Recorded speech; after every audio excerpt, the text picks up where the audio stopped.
than it is when I come to the northern part of the country. I don't, most of those pictures I showed you aren't. Look!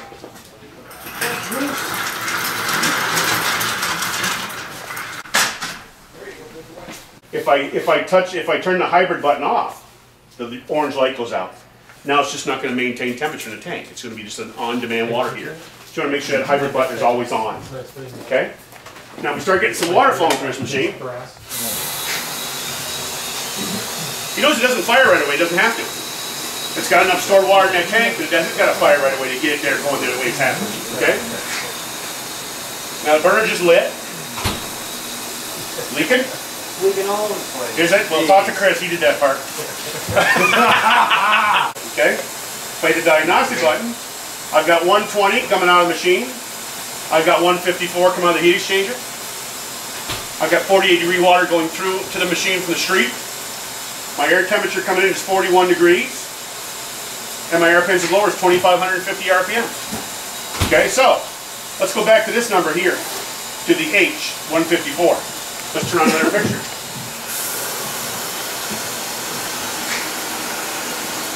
Okay, you saw that number drop off a little bit. It will, because it got a quick hit of cold water going into it. So that's fine. And right now we have 3.8 gallons a minute, 3.6 going through those two pictures. That's fine. There's some water pressure issues here. That's why it's hammering. That's all. Okay. So now it's on a 2.3. It actually got to where it actually is going to be going through the machine. And we still have 122 coming out and 154 coming out of the machine with two pictures going. Crank on a third one. And remember, these aren't mixing cold. This is all hot coming out of these pictures. No cold being mixed like you would have at your shower head. Okay? Still have 156 come out of the heat exchanger. Still have 120 come out of the machine, and right now my flow rate is 2.3 gallon in with all those three fixtures running. What's the incoming water temp? 48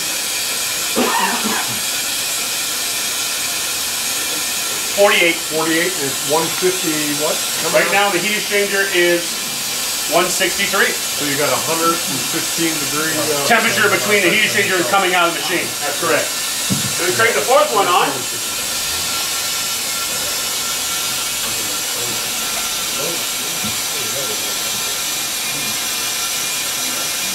Still have 167.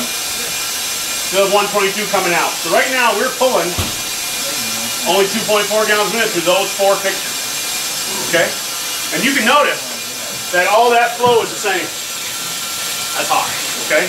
So no flow restriction. If you had a Rinnai hook to this, or a Rinnai, Takagi, or Navian hook to this, okay, you wouldn't have that kind of flow coming out of these. You'd have to restrict that flow to maintain the temperature. We don't have that problem because we're not overdrawing the machine yet. So we actually have more we can do here than we have going right now out of this one machine. So there's 4 shower heads all running at 120 degrees on this machine, and I'm still maintaining 165 degree temperature coming out of the heat exchanger.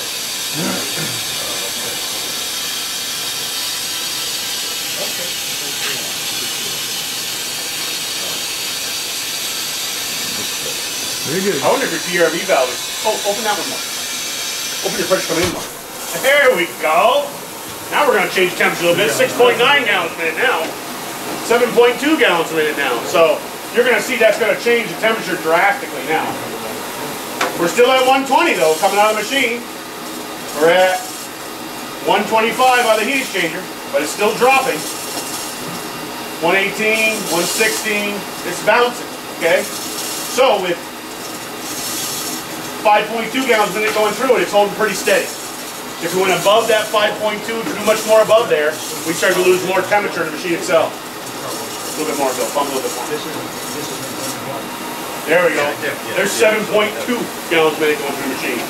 So at that flow rate, we're going to start losing temperature. See it? We're down to 111, 109, 107. Now go ahead and shut one of those off. Now you watch. When you take that flow away, and get one more gun. Get that one more. Okay, with those two running, we're running at 4.5. It will catch back up. It'll get back to where it has to be once you get below the flow rate so it can catch back up to itself. That's it. There you go. Okay? Then the heat exchanger will keep climbing as well. You'll keep building that temperature. So until you get to that point where H and O match, you're not at your maximum flow rate yet. Once you get to those two max, you're at your maximum flow rate at that point in time. Okay? Right now we're running at 6,000 RPMs. We're almost to high fire. 6,500 RPMs is high fire. So we're almost there. Okay? Modulate down to 65. 63, 64. Just about high fire right there. Your temperature is still 132. Outlet's still 122, and right now we have 6.2 gallons a minute going through the machine. So it just gives you an idea of what this machine can really do as far as hot water production. You know, so as long as you don't overdraw it, you don't have any issues. You really don't. It'll take care of it. Okay? It's just snapping it. The water pressure here fluctuates a little bit, so that's why you get snapping. Oh, okay. All right. That's the 195 you got? This is the 195, yes. Yes. That's correct. Now, if you, leave those on for a second, Bill, okay? Yep. I'm going to shut the power off the machine. Let this water run until it gets ice cold. We'll refire the machine again. And it'll go back to that standby loss. Because I want you to be able to hear how you cannot hear the fan running when this thing's on standby. It's low, it fires so low. So let me get to the point where this is ice cold coming out of here. It's getting there. A lot of flow going through it, so it doesn't take too long. Okay, now we're ice cold coming out of this. We're still in the post purge right now. So what I'm going to do is this. If you ever want to get rid of the post purge, just unplug the machine and resets it. Yeah, it's all done. Already stopped. Okay, so now, post purge is done. I have cold water in the tank. I'm going to turn the machine back on. Unplug that. Yeah. There we go. Turn the machine back on. Turn it back up to 120 degrees, and you listen to the machine. It's going to fire here in a second. The fan will come on. The burner will light. The fan just started. So you can hear the fan right now, even with the front door open. If that air intake was outside, you wouldn't hear it. The burner just lit. Now you listen, it's going to modulate down. And you'll hear that fan so you can't even hear it running anymore. It'll keep dropping. Dropping. Yeah. Dropping. Can you hear it?